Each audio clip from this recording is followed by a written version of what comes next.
When shall we three meet again? In thunder, lightning, or in rain? When the hurly-burly is done, when the battle's lost and won. That will be ere the set of sun. Where the place? Upon the heath. There to meet with Macbeth.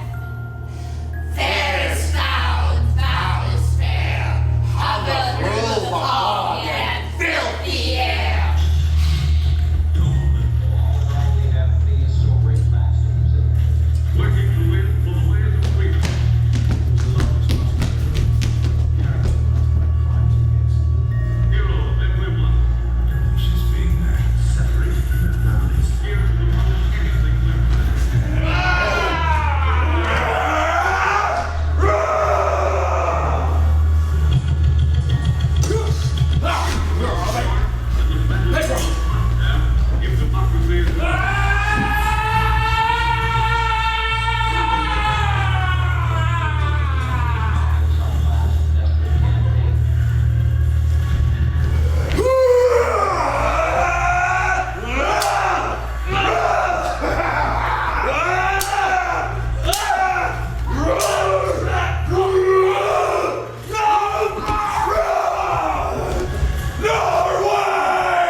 What bloody man is that? He can report, as seemeth by his plight, of the revolt, the newest state. Hail, brave friend! Say to the king the knowledge of the broiler as thou didst leave it. Doubtful it stood, as two spent swimmers that do cling together and choke their art. The merciless McDonwall from the western isles, of kerns and gallow glasses is well supplied. But all's too weak for brave Macbeth. Well, he deserves that name. Disdaining fortune with his brandished steel, which smoked with bloody execution, like valor's minion carved through his passage till he faced the slave, which ne'er shook hands nor bade farewell to him, till he unseamed him from the nave to the chops, and fixed his head upon our battlements. Oh, valiant cousin, worthy gentleman. Mark, King of Scotland, mark, no sooner justice had with valor armed compelled these skipping kerns to trust their heels, the Norwegian lord began a fresh assault. Dismayed not this our captains, Macbeth and Banquo? Yes, as sparrows, eagles, or the hair of a lion. Oh, but I am weak. My gashes cry for help. So will thy words become thee as thy wounds. They smack of honour both. Go, get in surgeons. Who comes here? Worthy Thane of Ross. What a haste looks through his eyes. God save the king. Whence camest thou, worthy Thane? From Fife great king, where the Norwegian banners flout the sky and fan all people cold. Norway himself with terrible numbers, assisted by that most disloyal traitor, the Thane of Cawdor, began a dismal conflict, till that Bellana's bridegroom, our hero Macbeth, lapped in proof, confronted him with self-comparisons, point against point, rebellious arm against arm, curbing his lavish spirit. To conclude, victory fell on us. Yay! A great happiness. No more that Thane of Cawdor shall deceive our bosom interest. Go, pronounce his present death, and with his former title, greet Macbeth. This shall be done. What he hath lost, noble Macbeth hath won.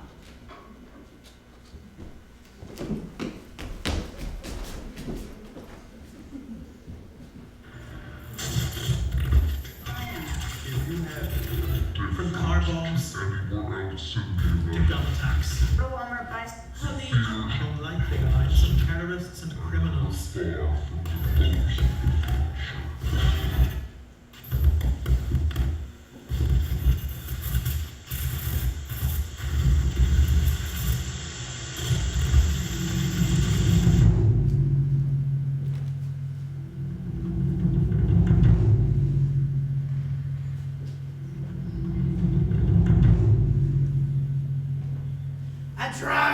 A drum, Macbeth doth come.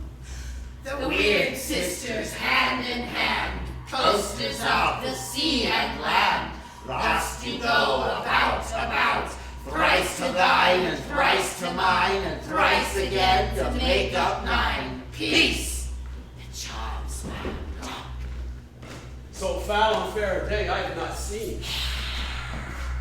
What are these? So withered, so wild their attire, they seem not like the inhabitants of the earth, and yet are on it. Live you? Or are you aught that men may question? You seem to understand me by each at once, your choppy fingers laying upon a skinny lips. And speak if you can, what are you? All hail Macbeth! Hail to thee, Thane of Glons! All hail Macbeth! Hail to thee, Thane of Cawdor! All hail Macbeth, that shalt be king hereafter. My good sir, why do you start and seem to fear things that do sound so fair? My noble partner you greet with present grace and great prediction of noble having and royal hope that he seems rapt withal.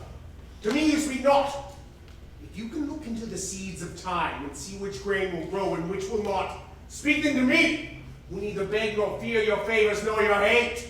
Hail! Hail! Hail! Lesser than Macbeth, and greater. Not so happy,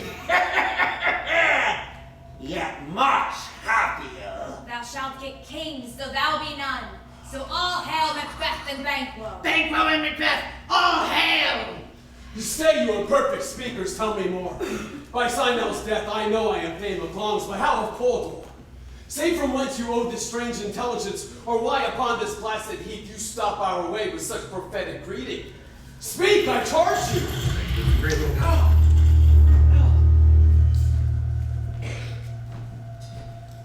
The earth hath bubbles as water hath, and this is of them. Whither have they vanished? Into the wind, and what seemed corporal melted as breath into the wind. Would they had stayed. Were such things here as we do speak about? Or have we eaten on the insane root that takes the reason prisoner? Your children shall be kings. You shall be king. And Thane of Cawdor went it up Gonna say himself to it in words. Who's here? The king hath happily received, Macbeth, the news of thy success. We are sent to give thee from our royal master thanks. And for greater honor, he bade me from him to call thee Thane of Cawdor, in which addition, hail, most worthy Thane, for it is thine. What can the devil speak true? The Thane of Cawdor lives. Why do you dress me in borrowed robes? Who was the Thane live yet, but treason's capital confessed and proved to have overthrown him. Loms and Thane of Cawdor. The greatest is behind. Thanks for your pains. Do you not hope your children shall be kings when those that gave Thane of Cawdor to me promise no less to them? That trusted home could yet enkindle you unto the crown besides Thane of Cawdor. But 'tis strange, and oft times to win us to our harm, the instruments of darkness tell us truths, win us with honest trifles, only to betray us in deepest consequence. Cousins, a word, I pray you. Two truths are told as happy prologues to the swelling act of the imperial theme. I thank you, gentlemen. This supernatural soliciting cannot be ill, cannot be good. If ill, why hath it given me earnest of success commencing in a truth? I am Thane of Cawdor. If good, why do I yield to that suggestion whose hard image doth unfix my hair and make my seated heart knock at my ribs against the use of nature? Present fears are less than horrible imaginings. My thought, whose murder yet is but fantastical, shakes so my single state of man that function is smothered in surmise, and nothing is but what is not. Look how our partner's wrapped. If chance will have me king, why chance may crown me without my stir.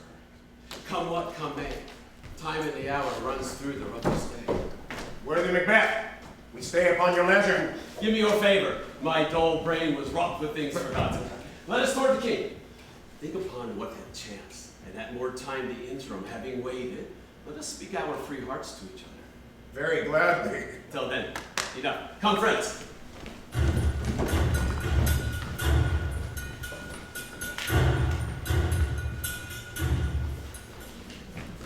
Is execution done on Cawdor? I spoke with one that saw him die who did report that he very frankly confessed his highness's treason, deployed his pardon, and let forth a deep repentance. Nothing has led to tame him like believing it. There's no art to find the mind's construction in the face. He was a gentleman on whom I built an absolute trust. Oh, worthiest cousin! The sin of my ingratitude even now weighs heavy on me. Only I have left to say, more is thy due than more than all can pay. The service and the loyalty I owe in doing it pays itself. Oh, yeah. I have begun to plant thee, and will labor to make thee full of growth.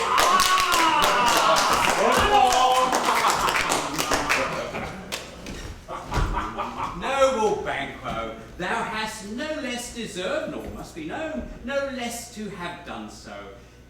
Let me enfold thee and hold thee to my heart. There, if I grow, the harvest is your own. Oh, my plenteous joys, wanton in fullness, seek to hide themselves in drops of sorrow. Son, kinsman, thanes, and you whose places are the nearest, know that we will establish our estate upon our eldest, Malcolm, whom we name hereafter the Prince of Cumberland. Which honour must, not unaccompanied, invest him only, but signs of nobleness like stars shall shine on all deservers.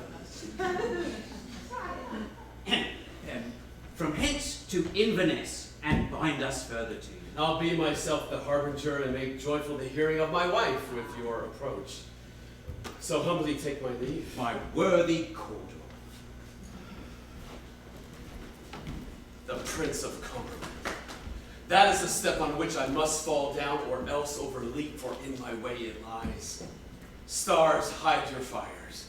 Let not light see my black and deep desires. The eye winketh the hand, yet let that be which the eye fears when it is done to see. True, noble Banquo, he is full so valiant, and in his commendations I am fed. Oh, it is a banquet to me. Let's after him whose hair has gone before to bid us welcome. It is a peerless kinsman.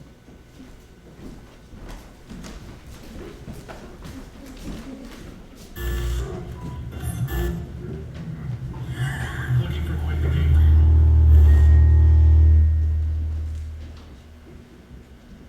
They met me in the day of success, and I have learned by the perfectest report they have more in them than mortal knowledge.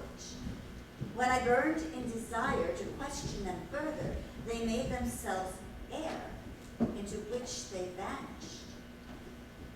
Whilst I stood wrapped in the wonder of it, came missives from the king, who all hailed me Thane of Cawdor, by which title before these weird sisters saluted me, and referred me to the coming on of time with,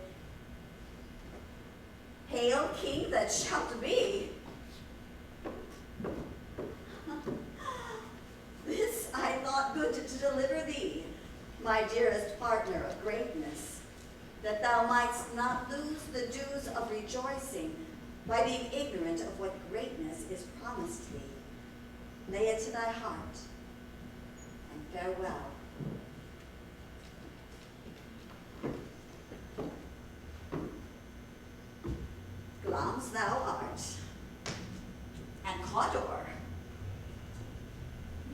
and shalt be what thou art promised.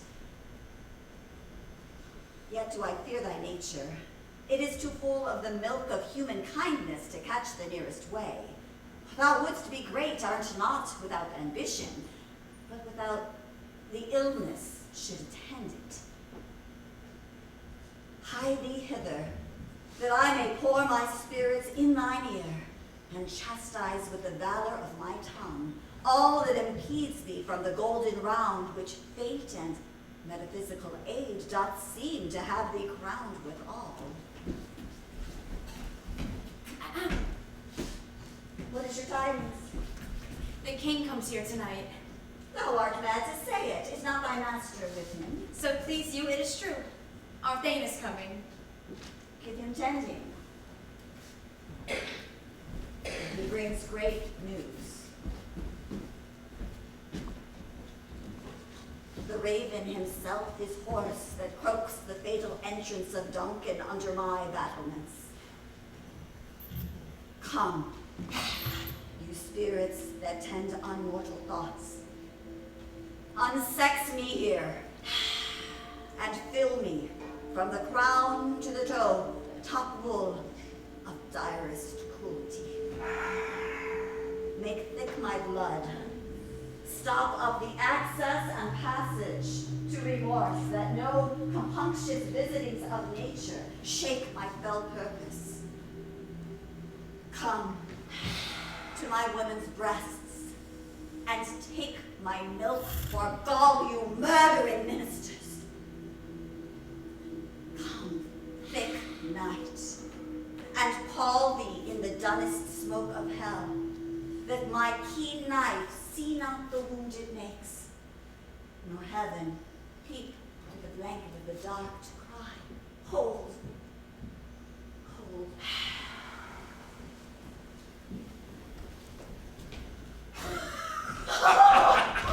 Oh, great glums! Worthy Connor. Greater than both by the all-hail hereafter. Thy letters have transported me beyond this ignorant presence, and I feel now the future in the instant. Oh, my dearest love. Now Duncan comes here tonight. And when goes hence? Tomorrow, as he purposes. Oh, never shall son that morrow see. Oh, your face, my Thane, is as a book where men may read strange matters. To beguile the time, look like the time.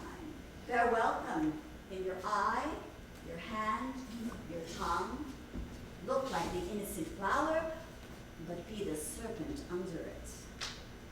He that's coming must be provided for, and you shall put this night's great business into my dispatch, which shall, to all our nights and days to come, give solely sovereign sway and masterdom. We will speak further. Only look up clear. To alter favor ever is to fear. Leave all the rest to me.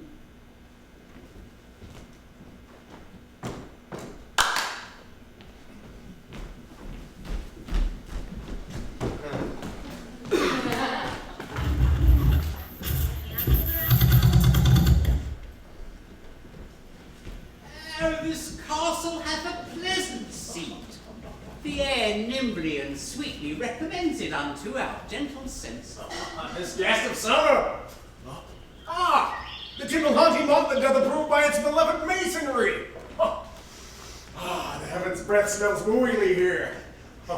See, our honored hostess! Oh, the love that follows us sometime is our trouble, which still we thank for love. Herein I teach you how you shall bid God ill thus for your pains, and thank us for your trouble. All our service, twice done and then done double, were poor and single business to contend against those honors deep and broad, wherewith your majesty loads our house.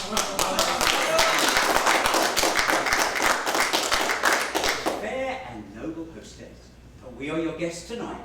Give me your hand, conduct me to mine host. We love him highly and will continue our graces towards him.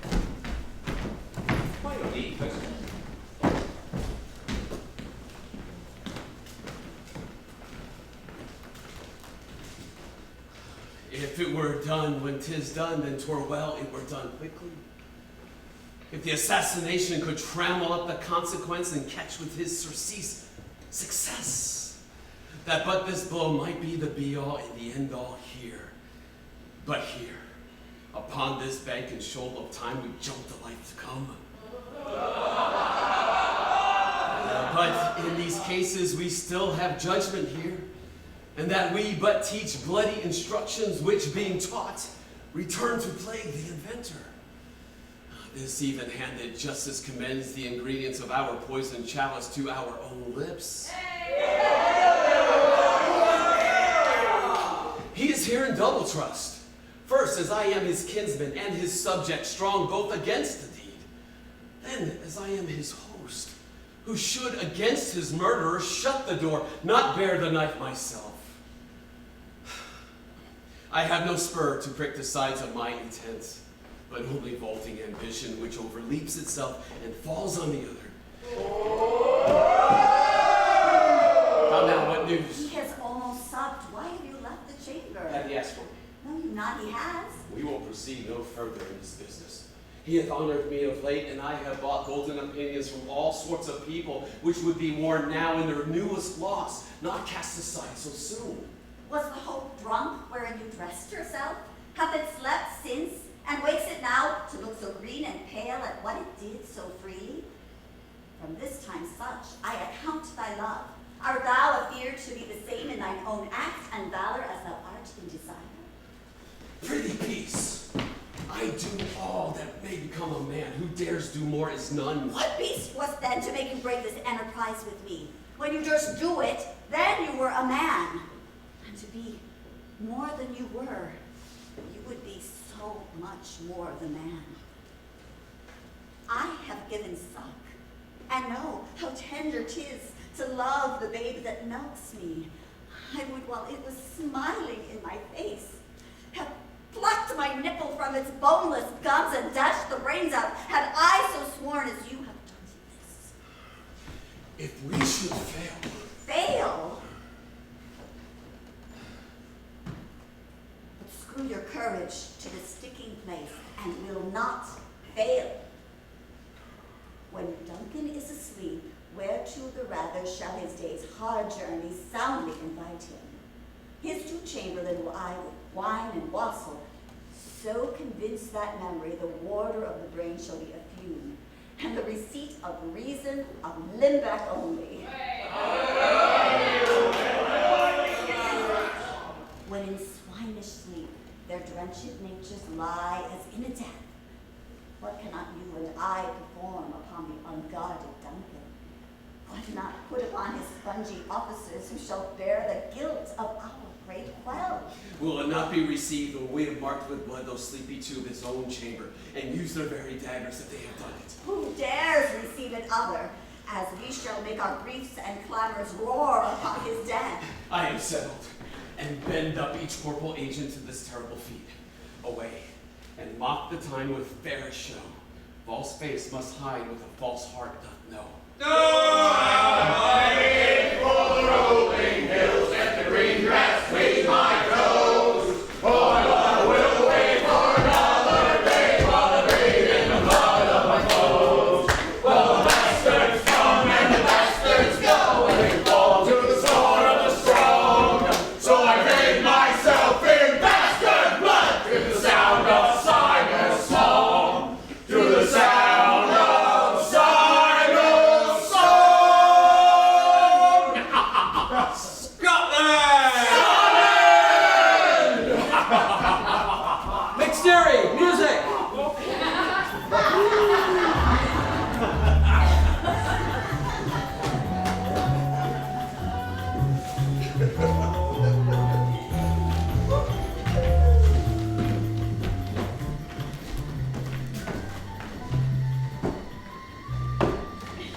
How goes the night, boy?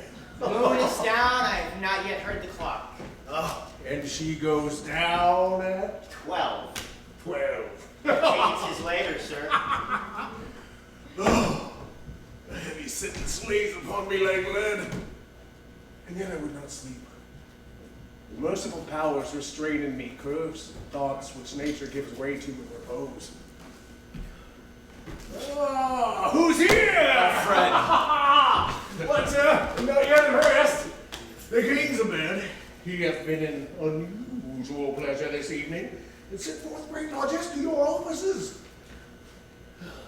I dreamt last night of the three weird sisters.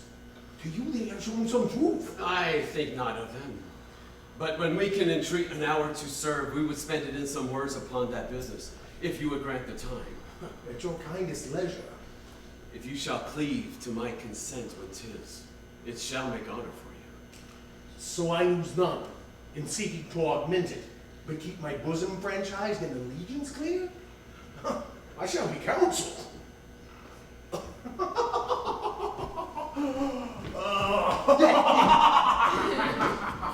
Good repose the while. Delight to you, sir.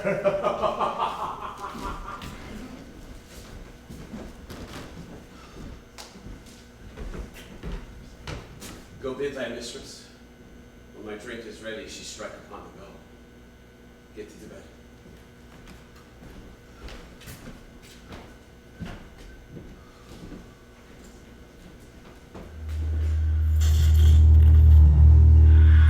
Is this a dagger which I see before me? The handle toward my hand. Come, let me clutch thee. I have thee not, and yet I see thee still. Art thou not, fatal vision, sensible to feeling as to sight? Or art thou but a dagger of the mind, a false creation proceeding from the heat oppressive brain? I see thee yet, in form as palpable as this which now I draw. Thou marshalest me the way that I was going. As such an instrument I was to use. Mine eyes are made the fools of other senses, or else worth all the rest. I see thee still, and on thy blade and dudgeon gouts of blood which was not so before. There's no such thing. It is the bloody business which informs thus to mine eyes. Now, over the one-half world, nature seems dead, and wicked dreams abuse the curtain sleep. Thou sure and firm set earth, hear not my steps, which way they walk, for fear thy very stones prate of my whereabouts, and take the present harm from the time which now suits with it. Whilst I threat he lives, words to the heat of deeds, too cold breath gives. I go. The bell invites me. Hear it not, Duncan, for it is a knell which summons thee to heaven or to hell.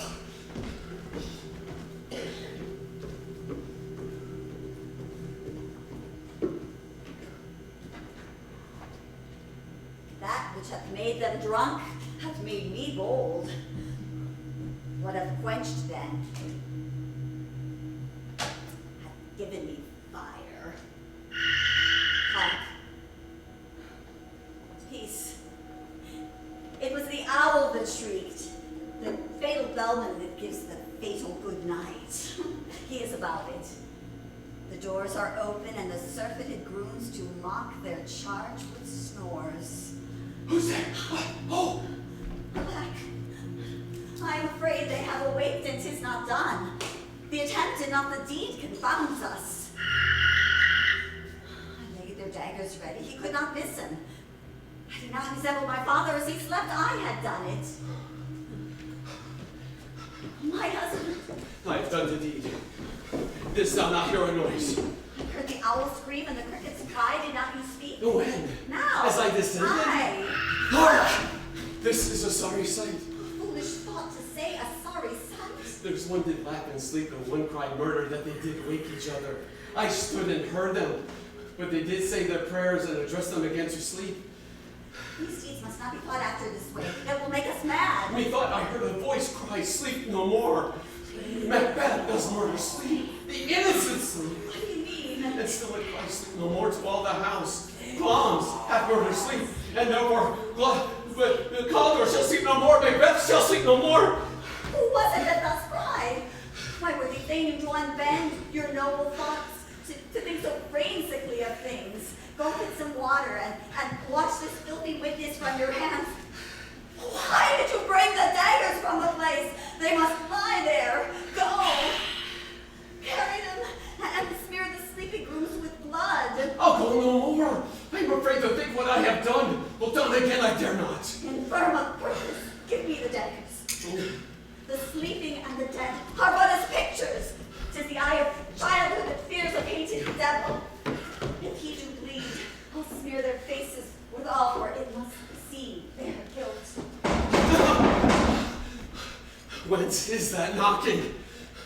How is it with me that every noise appalls me? What hands are here? Oh, they pluck out mine eyes. Will all great Neptune's ocean wash this blood clean from my hand? No. This my hand will multitudinous seas incarnadine, making the green one red. My hands are of your color, but I shame to wear a heart so white. There's a knocking at the south entry. Retire we to our chamber. A little water clears us of this deed. How easy is it then? More knocking. Get on your nightgown, lest occasion call us and show us to be watchers. Be not lost so poorly in your thoughts. To know my deeds were best not know myself. Awake, Duncan, with thy knocking. I would thou couldst.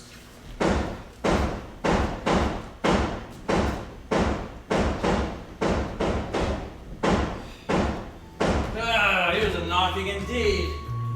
Man reporter of Hellgate should have old turning the key. Knock, knock, knock.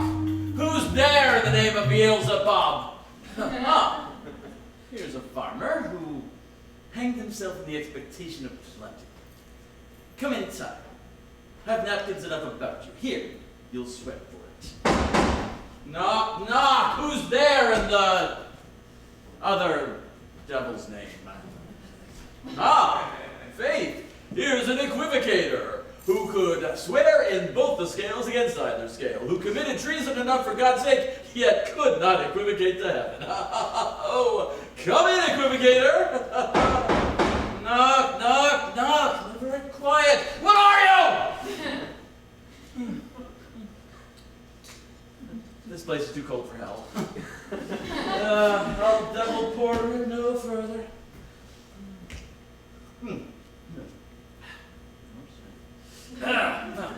I had thought to have let in some of all professions that go the primrose way to the everlasting bonfire.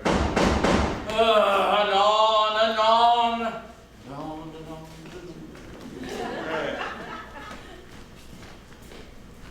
Preacher, remember the porter? Was it so late, friend, ere you went to bed, that you do lie so late? Faith, sir. We were carousing to the second cock, and, drink, sir, is the great provoker of 3 things. What 3 things does drink especially provoke? Marry, sir. Nose painting, sleep, and, urine. Lechery, sir. It provokes and unprovokes. It provokes the desire, but takes away the performance. I believe drink gave thee the lie last night.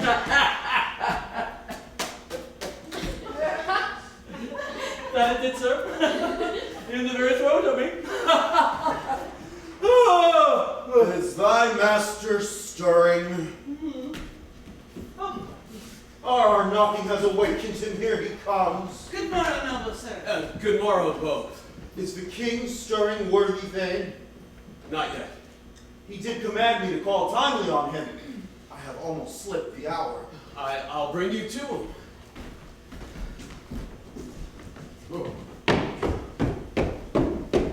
Does the king hence today? He does. He did appoint so. The night has been unruly. Where we lay, our chimneys were blown down. And as they say, lamenting was heard in the air. Strange screams of death clamored the livelong night. Some say the earth was feverous and did shake. 'Twas a rough night. My long remembrance cannot parallel a fellow to it. Oh, horror, horror, horror! Tongue nor heart cannot conceive nor make thee! What's the matter? Confusion hath made his masterpiece. Most sacrilegious murder hath broke open the Lord's anointed temple, and stole thence the life of the building. What is it you say? The life? Mean you, his majesty? Do not bid me speak. Sing and speak yourselves. Awake, awake! Ring the alarm bell! Murder and treason! Banquo, Malcolm, awake! Shake off his downy sleep, death's counterfeit, and look on death itself! Ring the bell! What's the business that such a hideous trumpet calls to parley the sleepers of the house? Speak! Speak! Oh, Banquo, our royal master's murdered! Whoa, alas! What, in our house? Too cruel anywhere! Dear dope, I prithee contradict thyself and say it is not so! Had I but died an hour before this chance, I had lived a blessed time. For from this instant, nothing is serious immortality. All is but toys. Renown and grace is dead. What is amiss? You are, and do not know it. The spring, the head, the fountain of your blood is stopped. The very source of it is stopped. Your royal father's murdered. Oh, by whom? Those of his chamberers, it seemed, had done it. Their hands and faces were all badged with blood. So were their daggers, which unwiped we found upon their pillows. They stared and were distracted. No man's life was to be trusted with them. Though yet I do repent me of my fury that I did kill them. Wherefore did you so? There lay Duncan, his silver skin laced with his golden blood, and his gashed stabs looked like a breach in nature for ruin's wasteful entrance. There, the murderers steeped in the colors of their trade, their daggers unmannerly breached in gore. Who could refrain that had a heart to love, and in that heart, courage to make love known? Help me, yes! Look at the lady. And when our naked frailties are hidden, which suffer in exposure, let us meet again to discuss this more than bloody piece of work. Fear and scruple shaken us, and in the great hand of God I stand, and thence against the undivulged pretense to fight against treasonous malice. And so do I. And so let us briefly meet and put our manly readiness in the hall together. Well protected!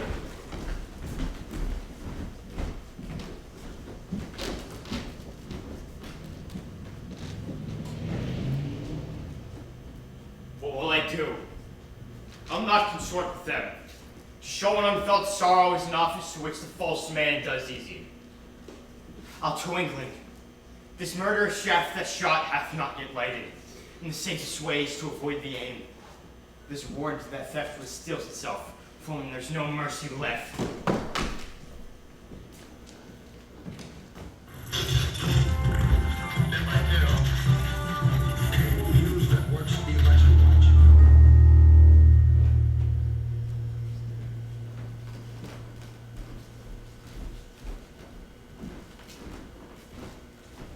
Thou sees the heavens as troubled with man's act, threatens his bloody stage, that clocked his day, and yet the dark night strangles the traveling.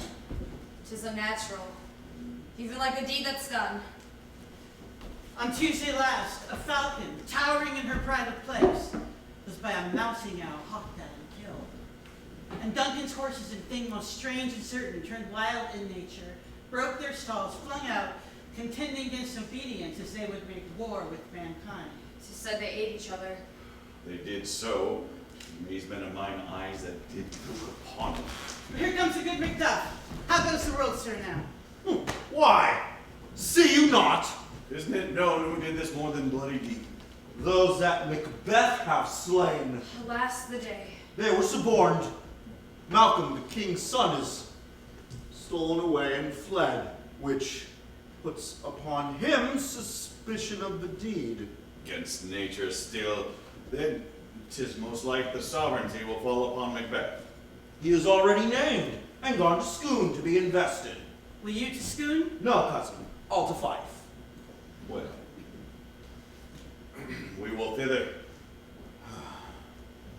Well, may you see things well done there. Adieu! Lest our old robe sit easier than our new. God's benison go with you and to those who would make good of bad and friends of foes. 41%. Shocking revelations.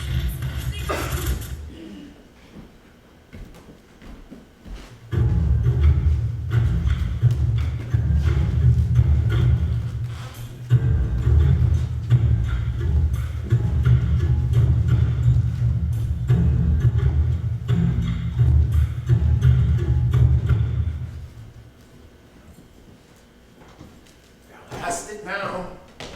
King, Cardor, Brahms, all as the weird women promised. And yet it was said, it should not hold my posterity, but that myself should be the root and father of many kings.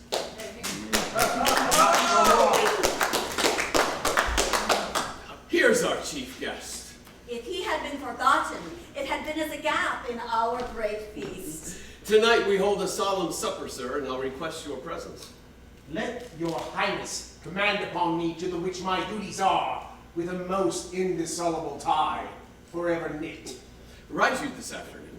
Aye, my good lord. We would have else desired your good advice at this day's council, but we'll take it tomorrow. Is it far you ride?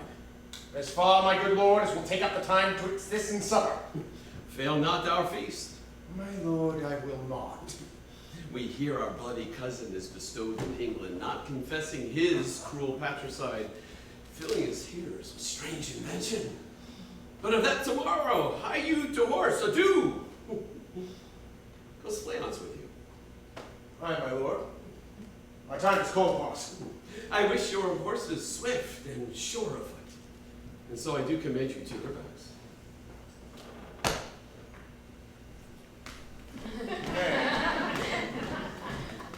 Farewell. Let every man be master of his time till 7 tonight. To make society the sweeter welcome, we'll keep ourselves till supper time alone. While then, God be with you. Sirrah, a word with you. Attend those men our pleasure. They are, my lord, without the palace gates. Bring them before us.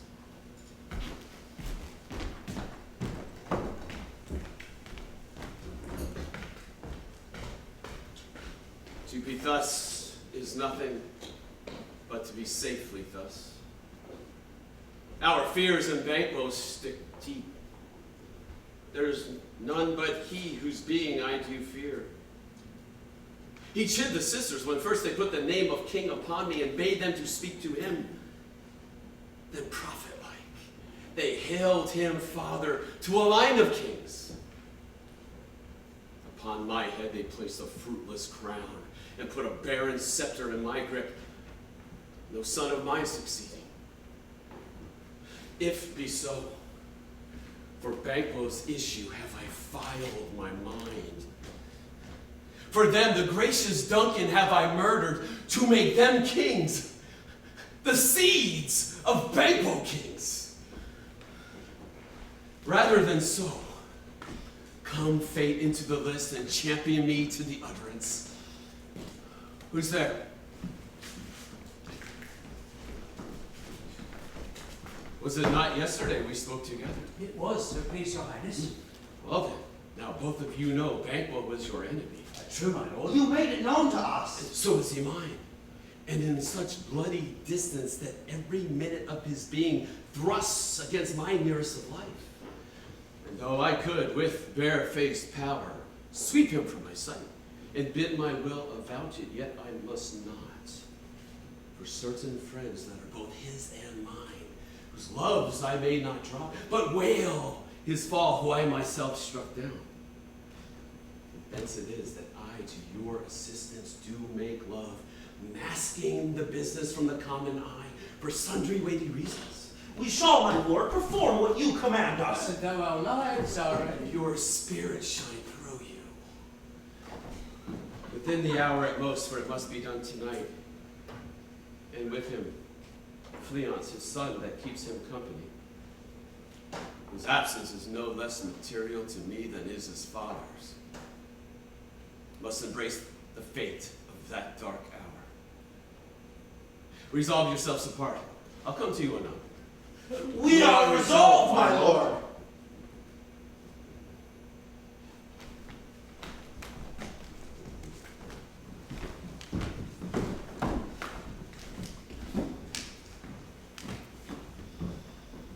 It is concluded. Banquo. Thy soul's flight, if it find heaven, must find it out tonight. How now, my lord? Why do you keep alone? Of sorriest fancies your companions making, using those thoughts which should indeed have died with them they think on. Things without all remedy should be without regard. What's done is done. We have scorched the snake, not killed him. She'll close and beat herself whilst our poor mouse remains in danger of her former tooth. Here we will eat our meal in fear and sleep in the affliction of these terrible dreams that shake us nightly. Better to be with the dead. Duncan is in his grave. After life's fitful fever, he sleeps well. Treason has done his worst. Nor steel, nor poison, malice domestic, foreign levy, nothing can touch him further. Come on, gentle, my lord. Sleek o'er your rugged looks. Be bright and jovial for your guests tonight. So shall I, and so I pray be you. Apply your remembrance to Banquo. Present him eminence both with eye and tongue. Unsafe the wiles that we must lave our honors in these flattering streams, making our faces visards to our hearts, disguising what they are. You must leave this. Oh, full of scorpions is my mind, dear wife. Thou knowest Banquo in his Fleance lives. But in them nature's copy's not eternal. There is comfort, yet they are assailable. Then be thou jockeyed. There shall be done a deed of dreadful note. What's to be done? Be innocent of the knowledge, dearest Chuck, till thou applaud the deed. Thou marvelest at my words, but keep thee still. Things bad begun make strong themselves by ill.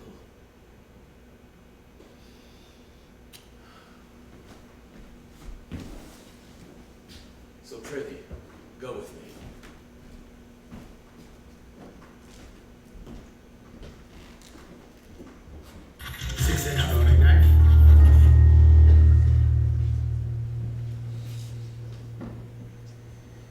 But who did bid thee join with us? Macbeth? He needs not our mistrust. Then stand with us. The west yet glimmers with some streaks of day, and near approaches the subject of our watch. Hark! Give us a light there! Ho! 'Tis he! Yes, he does usually, so all men do. From hence to the palace gate they get their walk. A light! A light statue!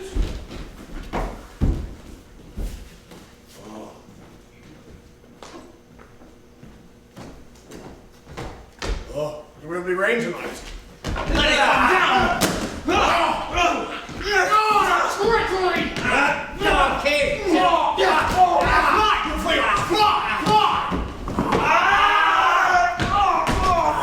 Mayest thou revenge?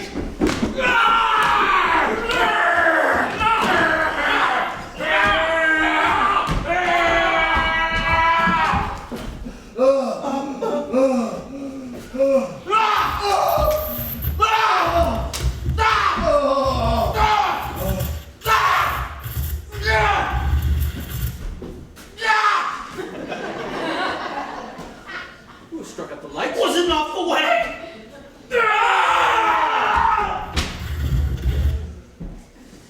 There's but one down.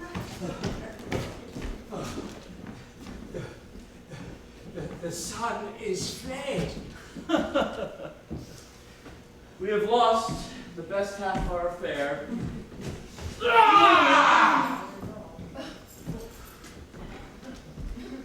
Well, let's away and say what has been done.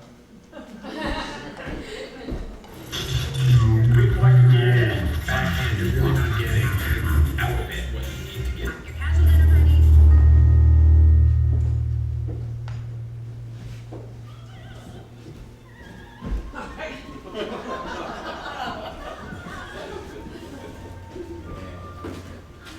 You know your own degree. Sit down. At first and last, the hearty welcome. Thanks to your majesty. Ourself will mingle with society and play the humble host. Our hostess keeps her state, but in best time we will require her welcome. Pronounce it for me, sir, to all our friends, for my heart speaks, they are welcome. Thanks to the lady. See, they encounter thee with their hearts' thanks. Be large and mirth. Anon, we will drink and measure the table round. There's blood upon my face. It is banquet, then. Is he dispatched? My lord, his throat is cut. That I did for him. Thou art the best of the cutthroats. Yet he is good that did the like for fleance. If thou didst, thou art the non-peril. Well, my, good my lord, Fleance escaped. Then comes my fit again. I had else been perfect. But now I am cabined, cribbed, confined, bound into saucy doubts and fears. But Bagel safe. Aye, my lord. Safe in a ditch he bides, with 20 trenchant gashes in his head. Thanks for that. Get thee going. My royal lord, you do not give the cheer. Sweet remembrancer. Now, good digestion, weight on appetite, and health on both. May it please your highness, sit. Here had we now our country's honored roof, were the grace person of our banquo present. His absence, sir, lays upon his promise. Please it, your highness, won't you grace us with your royal company? The table's full. Here is a place reserved, sir. Now where? Here, my good lord. What moves your highness so? Which of you have done this? What, my good lord? Thou canst not say I did it. Never shake those glory locks at me. Gentlemen, rise. His highness is not well. Sit, worthy friends. My lord is often thus, and hath been from his youth. I pray you keep seat. He will again be well. If much you note him, you will offend him and extend his passion. Feed and regard him not. Are you a man? Aye, in a bold one that dare look on that which might appall the devil. Stop. This is the very beauty of your fear. This is the air-drawn dagger you said led you to Duncan. Oh, these flaws and starts. Why do you make such faces? When all's done, you look but on a stool. Friendly, see there? Behold, look! Well, how say you? Why, what care I? If thou canst not, speak too! Quite unmended folly.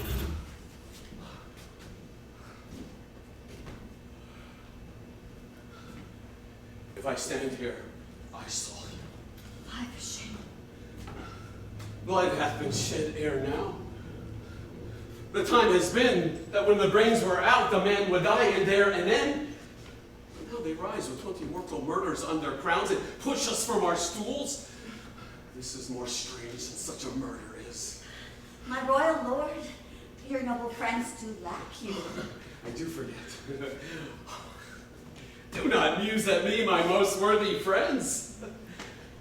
I have a strange infirmity, which is nothing to those that know me. Come, love and health to all, then I'll sit down. Give me some wine.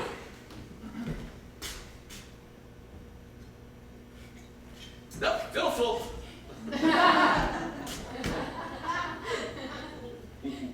I drink to the general joy of the whole table.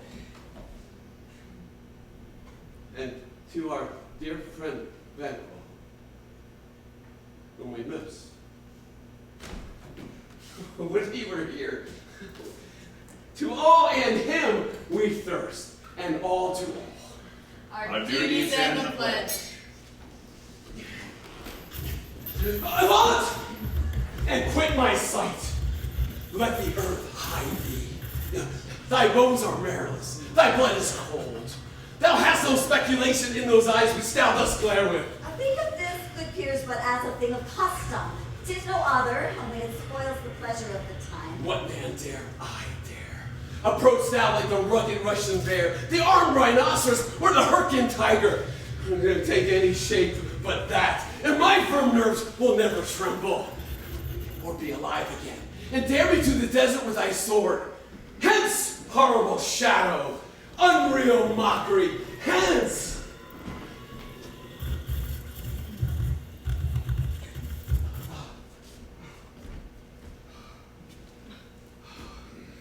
Why, so, being gone, I am a man again.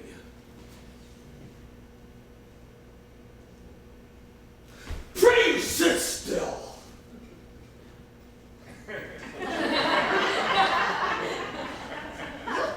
Have broken mirth, displaced it with much admired disorder. Can such things be and overcome us like a summer's cloud without our special wonder? You make me strange, when now I think you can behold such sights and keep the natural ruby of your cheeks. What sights, my lord? I pray you speak not. He grows worse and worse. Questions enrage him. At once, good night. Stand not on the order of your going, but go at once. Good night, and better health attend. A kind good night to all.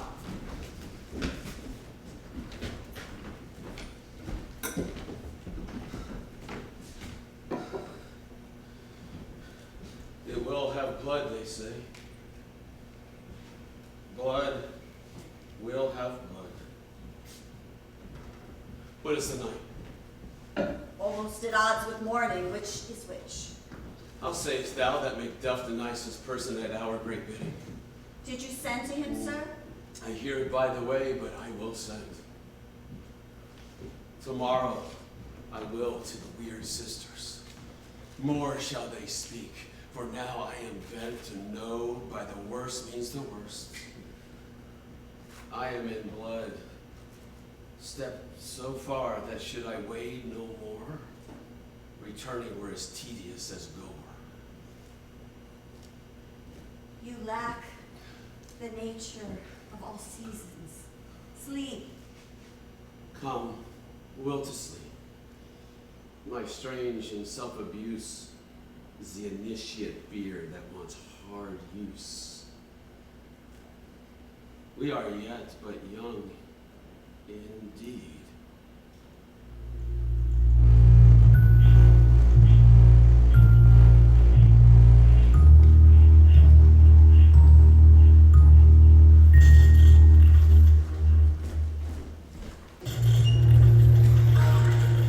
Sporadic sniper fire continues to be heard. A high-altitude spy drone. Other small bands still roam the city. Bedtime. Could you describe the potential threat that might exist out there?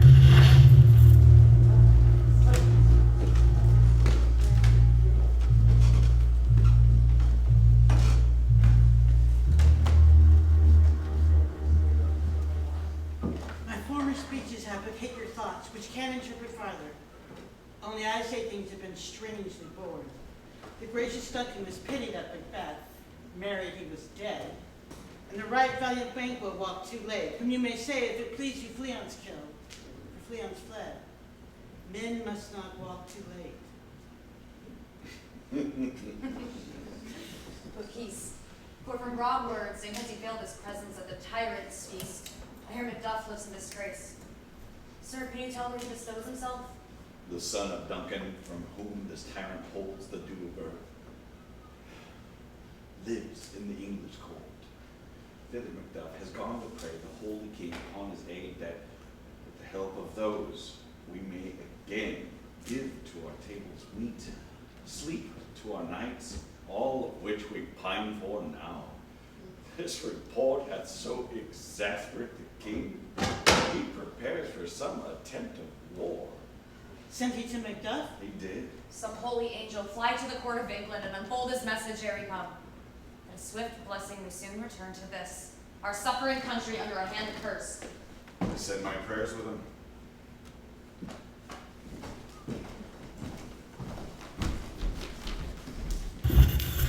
Gathering of dozens of fugitives,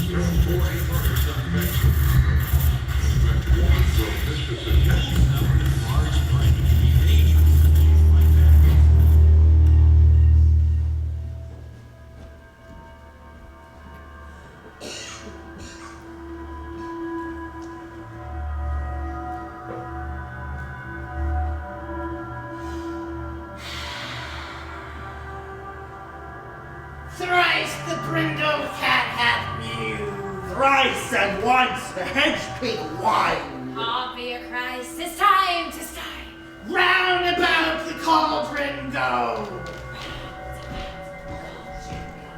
In the poison entrails throw. Toad, that under cold stone days and nights have 31. Sweltered venom, sleeping god. Boil thou first in the charming hot. Double, double, toil and trouble. Fire burn and cauldron bubble. Fillet of a penny snake. In the cauldron boil and bake. Eye of newt and toe of frog. Wool of bat and tongue of dog. For a charge of powerful trouble. Like a hell broth. Boil and bubble. Finger of birth, strangled vein. Ditch delivered by a drab. Make the gruel thick and slap. Add thereto a tiger's chaldron for the ingredients of our cauldron. Double, double, toil and trouble.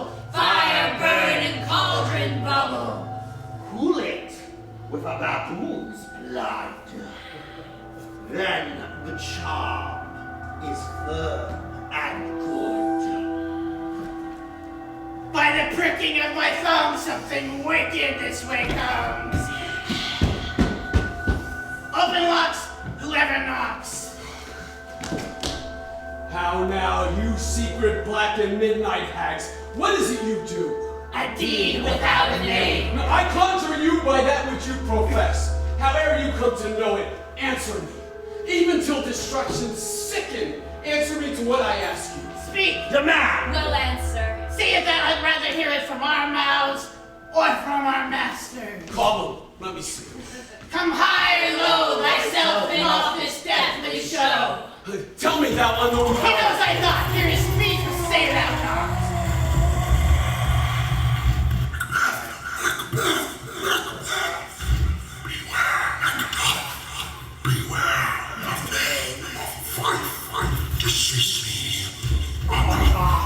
Whatever thou art, for thy good caution thanks, thou hast heart my fear alright. But one word more. He will not be commanded. Here is another more potent than the first.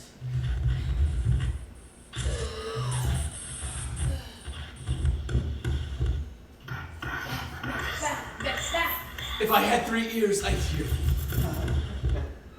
Be bloody, bold, and resolute. Lack the scorn, the power of man, for none of woman born shall harm it back. Then live, Macduff, what need I fear of you? But yet I'll make assurance double sure and take a bond of fate, thou shalt not live. What is this? That rises like the issue of a king and wears upon his baby brow the round and top of sovereignty.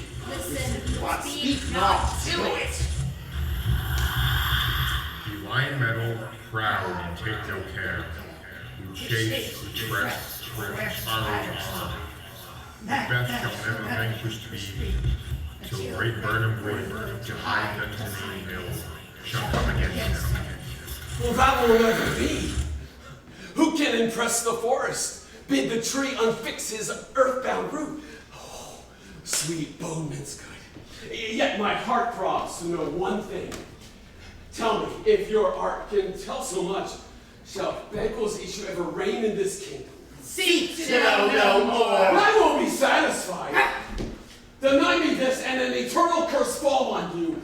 Let me know. No. Show.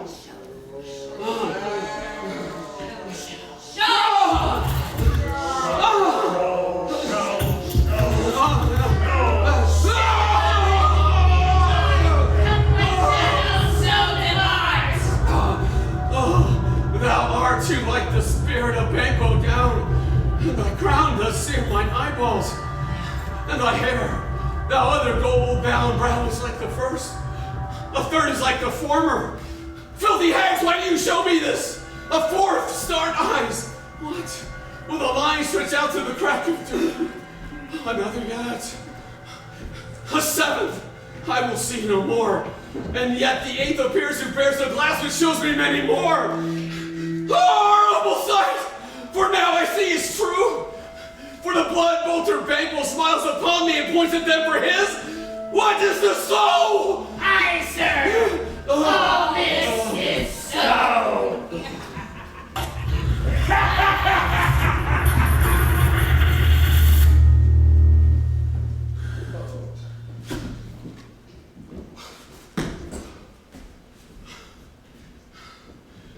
Where are they?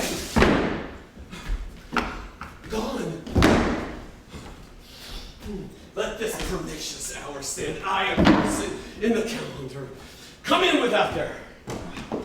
What's your grace's will? Saw you the weird sisters? No, my lord. Came they not by you? No, indeed, my lord. Infected be the air whereon they ride. And damned all those that trust them. I did hear galloping of horse. Who was it came by? 'Tis 2 or 3, my lord, which bring you word. Macbeth has fled to England. Fled to England? Aye, my good lord. Time. And thou anticipates my dread exploits. The fighting purpose never is overtook unless the deed go with it. From this moment, the very firstlings of my heart shall be the firstlings of my hand. The castle of Macduff I will surprise. Seize upon Fife. Give to the edge of the sword his wife, his babes, and all the unfortunate souls that trace him in his line. But no more sights! Where are these gentlemen? Come bring me where they are. More bodies are identified. Crimes against civilians. Building vegetable.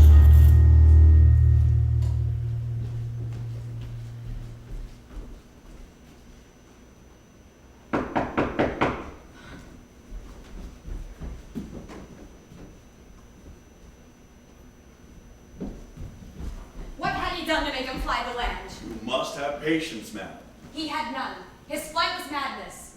When our actions do not, our fears do make us traitors. You know not whether it was his wisdom or his fear. Wisdom? To leave his wife? To leave his babes, his mansion, and his titles in a place where once himself does fly? He loves us not. My dearest cousins, I pray you school yourself. But for your husband, he is noble, wise, judicious, and best knows the fits of the season. I dare not speak much further. Take my leave of you. I shall not be long, but I'll be here again. Things at the worst will cease, or else they climb upward to what they were before. My pretty cousin, blessings upon you. Fathered he is, and yet he's fatherless.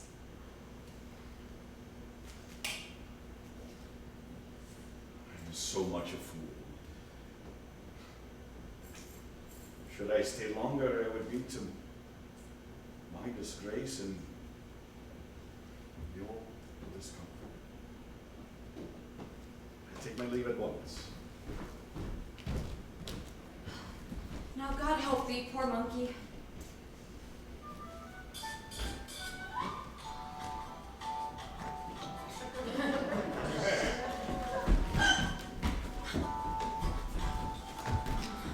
What are these faces? Where is your husband? I hope in no place so unsanctified where such as thou mayst find him. He is a traitor. Thou liest, thou staggered villain! What? You egg. You young fry of treachery.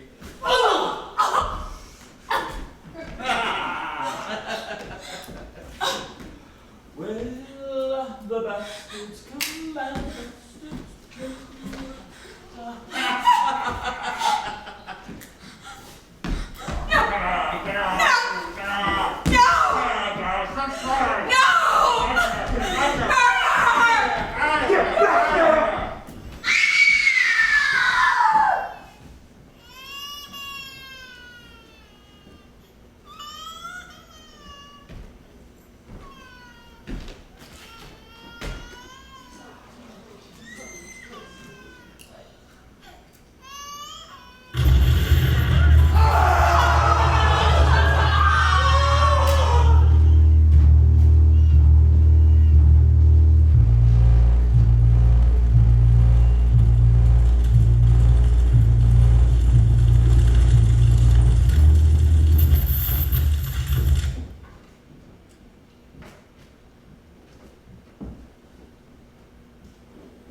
Let us seek out some desolate shade, and there weep our sad bosoms empty. Let us rather hold fast the mortal sword, and like good men bestride our downfall and birthdom. Each new morn, new widows howl, new orphans cry, new sorrows strike heaven on the face, that it resounds as if it felt with Scotland. This tyrant whose sole name glistens our tongues was once thought honest. You have loved him well. He hath not touched you yet.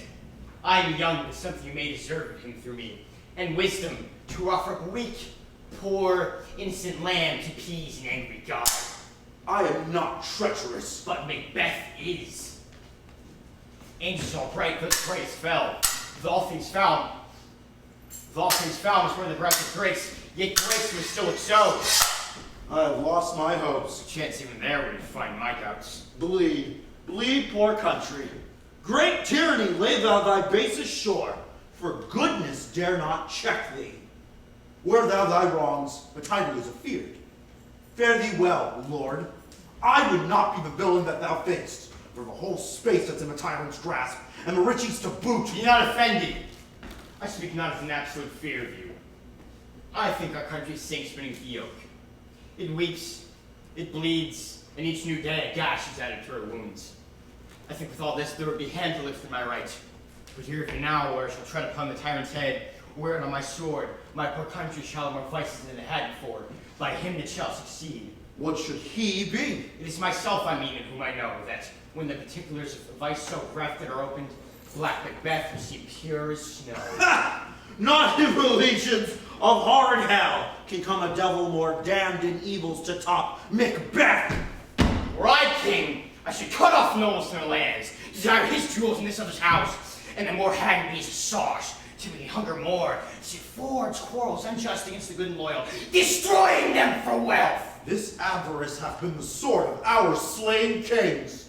But fear not, Scotland have foisons to fill up your will of your mere own. All these are portable, with other graces weighed. But I have none. The king becoming graces, such as justice, verity, temperance, stableness, devotion, patience, courage, fortitude. I have no knowledge of them, but is bound to a division of each several crime, acting in many ways. Nay, had I power to put the sweet milk of concord into hell, confound all universal peace, uproar the universal unity. Oh, Scotland, Scotland. If such a man be fit to govern, speak. I am as I have spoken. Fit to govern? No, not to live. O nation miserable, an untitled tyrant, bloody scepter. When should thou see thy wholesome days again? Thy royal father was a most sainted king. Fare thee well. These evils thou repeatst upon thyself have banished me from Scotland. O my breast, thy hope ends here. Macduff! This noble passion Half from my soul wiped, the black scruples, reconciled my thoughts to thy good truth and honor. Devilish Macbeth, by many of these trains, has sought to win me into his power. But God above, deal between thee and me. For here for now I speak my own attractions, and here abjure the taints and blames laid upon me. What I am truly is thine, and my poor country's to command. Whither indeed, before thy here approached England, with 10,000 warlike men, already in a point setting forth, and now all together, and the chance for goodness be like our warranted quarrel. Why are you silent? Such welcome and unwelcome things at once, 'tis hard to reconcile. See who comes here! My countryman, for yet I know him not. My ever-gentle cousin, welcome hither. I know him now. Good God, in times moves the means that makes us strangers. Sir, amen. Stands Scotland where it did.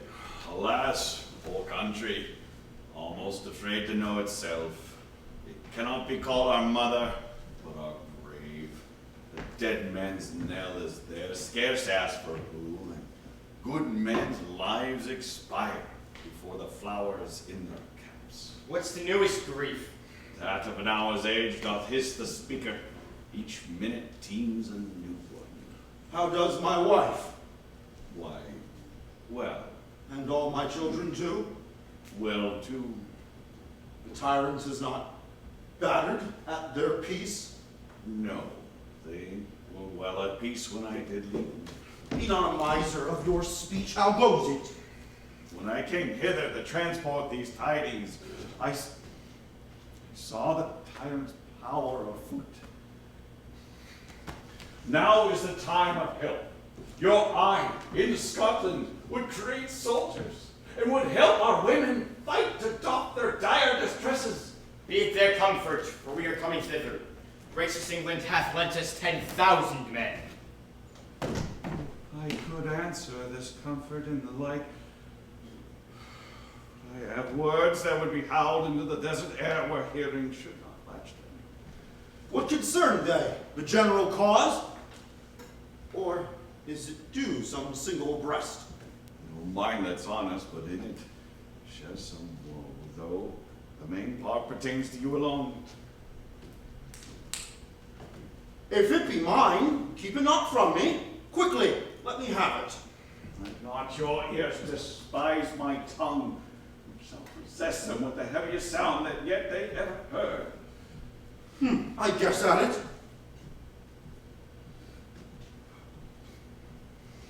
Your castle is surprised. Your wife, babes, savagely slaughtered. And to relate the manner we're on the quarry of these murdered deer, add the death of you. Merciful heaven, give sorrow words. The grief does not speak, whispers to our heart, and bids it break. My children, too? Wife, children, servants, all that can be found. I must be from thence. My wife killed too. I have said. Be comforted. Let us create medicines of this great revenge to cure this deadly grief. He has no children. All my pretty ones. Did you say all? Oh, all. What? All my pretty chickens and their dam in one fell swoop?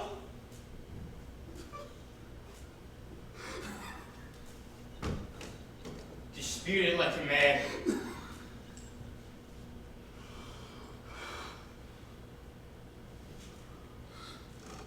I shall do so. But I must also feel it as a man. I cannot but remember such things that were most precious to me. Did heaven look on and would not take their part? Sinful Macduff, they are all struck for thee.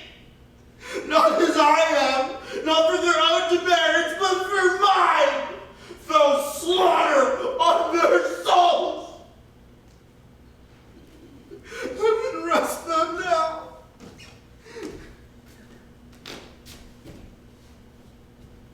Be this the whetstone of your sword. Let grief convert to anger, bludgeon off the heart, enrage it. Oh, gentle heavens, cut short. Ah, intermission. Front to front, bring thou this fiend of Scotland and myself within sword's length. Set him. If he scape, heaven forgive him too. Come, go we to the king. Our power is ready. Our lack is nothing but our leave. Macbeth is ripe for shaking. Receive whereto you may. The night is long that refines the day.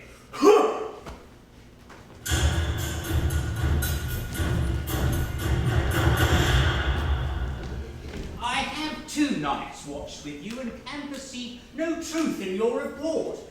When was it she last walked? Since His Majesty went into the field, I've seen her rise from her bed, throw her nightgown upon her, unlock her closet, take forth paper, fold it, write upon it, read it, afterwards seal it, and again return to bed. Yet all this will in a most fast sleep. Great perturbation in nature. Well, to receive at once the benefits of sleep and do the effects of watching. In this slumbery agitation, what at any time have you heard her say? That, sir, which I will not report after her. You may to me. Neither to you nor anyone. Well, you, here she comes. And upon my wife fast asleep. Observer, stand close. Whence came she by that light? Why, it stood by her. She has laid by her continually, 'tis her command. You see her eyes are open. Aye, but their senses are shut. What is it she does now? Look how she rubs her hands. Yet here's a spot. Oh, she speaks. Out! Damn spot! Out, I say! 1, 2. Why then, 'tis time to do it. Hell is murky! Why, my lord, why? A soldier and a fear. What need we fear, who knows it, when none can call our power to account? Yet, who would have thought the old man to have had so much blood in him? Do you mark that? My fat wife, where is she now?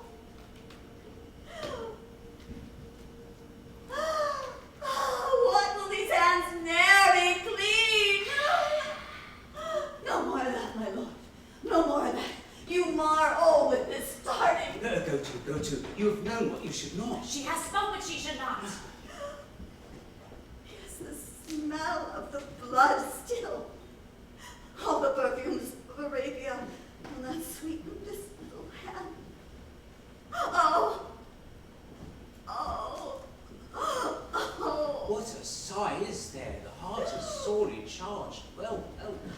Pray God it be, sir. This disease is beyond my practice. Wash your hands! Get on your nightgown! Look not so pale. I tell you, yet again, Banquo's buried. He cannot come out of his grave. Even so.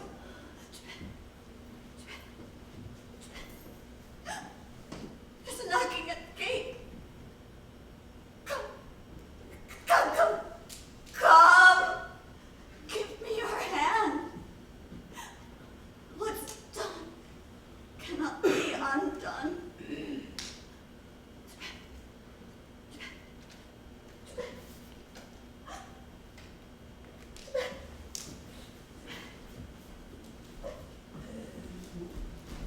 Will she go now to bed? Directly. Oh, more needs she the divine than the physician. God protect us all.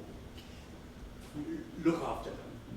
Remove from her the cause of all annoyance, and still keep eyes upon her. So, good night.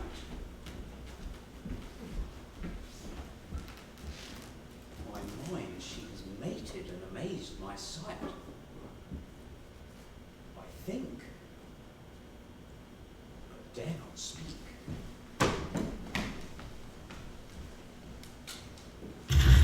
Talk with your doctor. About your medicines.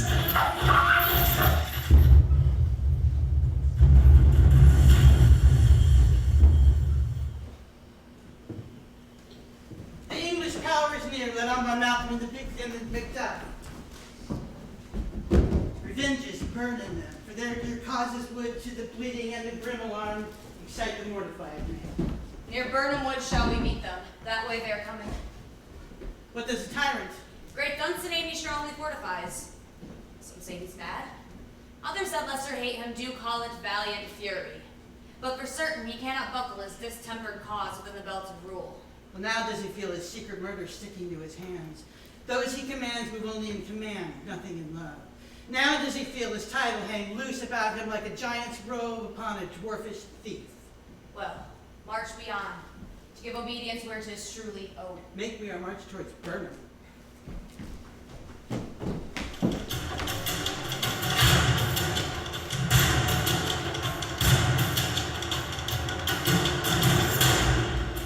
Bring me no more reports. Let them fly all. Fly, false things, and mingle with the English epicures.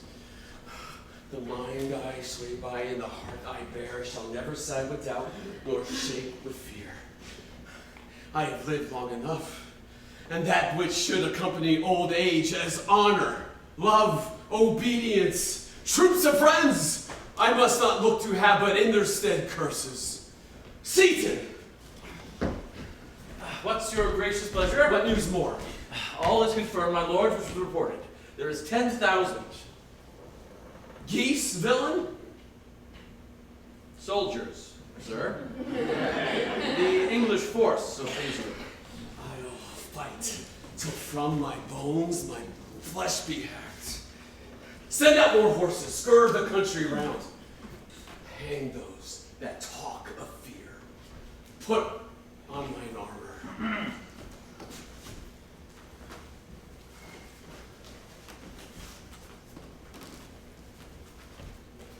How does your patient, doctor? Well, not so sick, my lord, as she is troubled by thick-coming fancies that keep her from her rest. Cure her of that. Canst thou not minister to a mind diseased? Pluck from the memory a rooted sorrow, raise out the written troubles of the brain, and with some sweet oblivious antidote, cleanse the stuffed bosom of that perilous stuff which weighs upon the heart. Therein the patient must minister to himself. Throw physic to the dogs. I owe none of it. If thou couldst, doctor, cast the water of my land, find her disease, and purge it to a sound and pristine health, I would applaud thee to the very echo that would applaud again. What rhubarb, senna, or what purgative drug would scour these English heads? Hearest thou of them? I can't hear you! Hearest thou of them?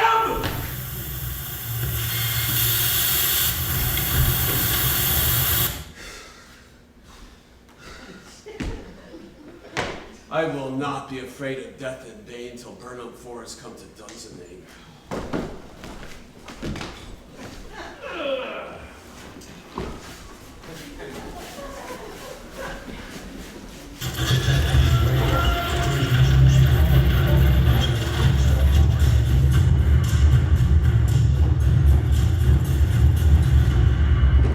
What wood is this before us? Wood of Burnham. Let every soldier hew him down a bough and bear it before him. Thereby shall we shatter the numbers of our host and make air in discovery of us. This shall be done. We learn no other. The confident tyrant keeps still in Dunsinane, and will endure our setting down before it. Let our just censures attend the true event, and put we on industrious soldiership. The time approaches. Advance the war!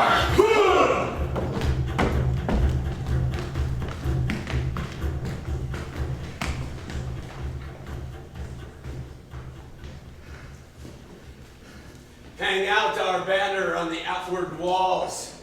The cry is still they come. Our castle strength will laugh a siege to scorn, Were they not forced with those that should be ours, we might have met them, therefore, beard to beard, and beat them backward home. What is that noise? 'Tis the cry of women, my good lord. I have almost forgotten the taste of fears.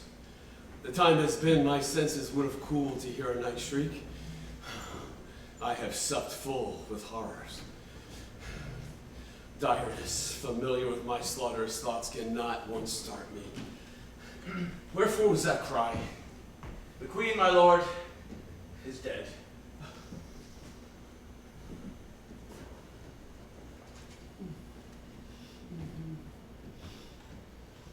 She should have died hereafter. There would have been a time for such a word. Tomorrow, and tomorrow, and tomorrow creeps in this petty pace from day to day to the last syllable of recorded time. And all our yesterdays have lighted fools. The way to dusty path.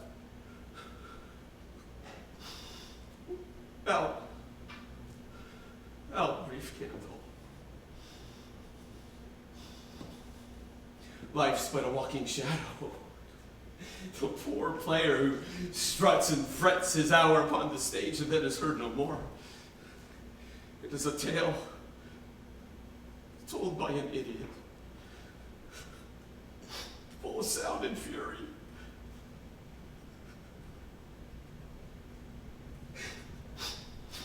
Signifying nothing.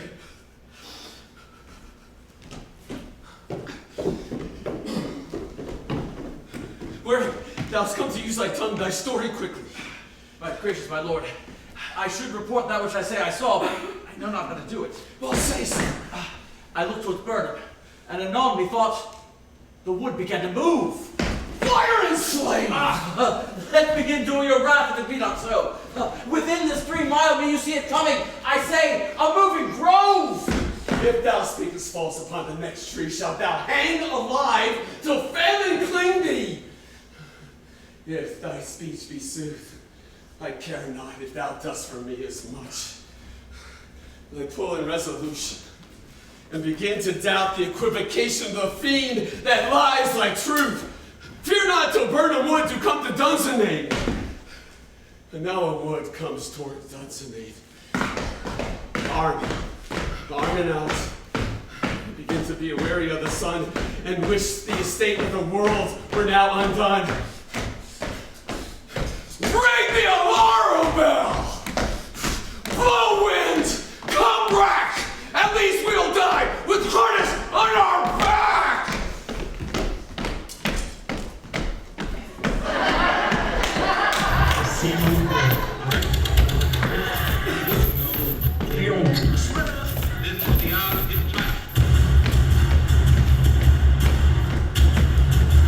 Now, near enough! Your leafy screens throw down and show those like you are.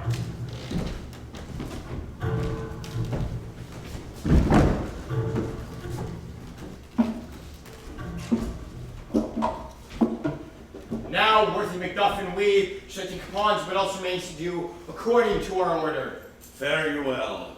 Do we but find the tyrant's power tonight, let us be beaten. If we cannot fight, make all our trumpets speak. Give them all breath, those clamorous harbingers of blood and death!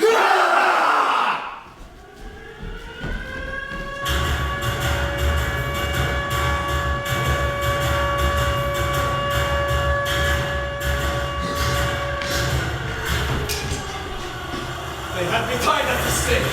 I cannot fly, but bear like I must fight the course. What's he that was not born of woman? Such one am I to fear or none. What is thy name? Thou be afraid to hear it. No, though thou call thyself a hotter name than any is in hell. My name's Macbeth. The devil himself could not pronounce a title more hateful to mine ear.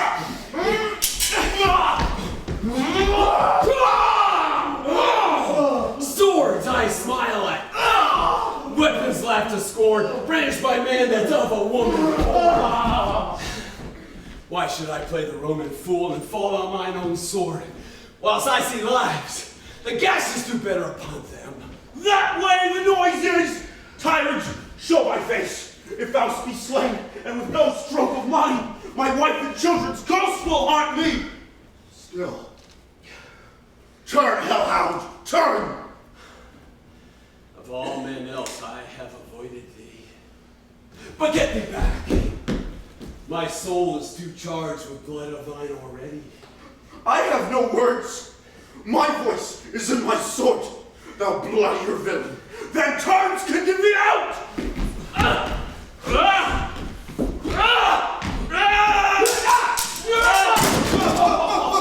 Oh, thou losest labor. I bear a charmed life which must not yield to one of woman born. Spare thy charm, and let the angel whom thou still serve tell thee Macduff was from his mother's womb untimely raped!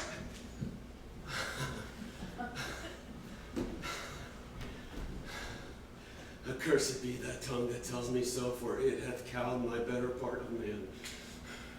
And be these juggling fiends which no more believe that palter with us in a double sense, that keep the word of promise in our ear and break it to our hope. I will not fight with thee. Then yield thee, coward, and live to be the show and gaze of the time. I will not yield to kiss the ground before young Malcolm's feet. Though Burnham wood do come to Dunsany, and thou being of no woman born, yet I must try the last. Lay on, Macduff, and dare be him that first cries, hold, enough!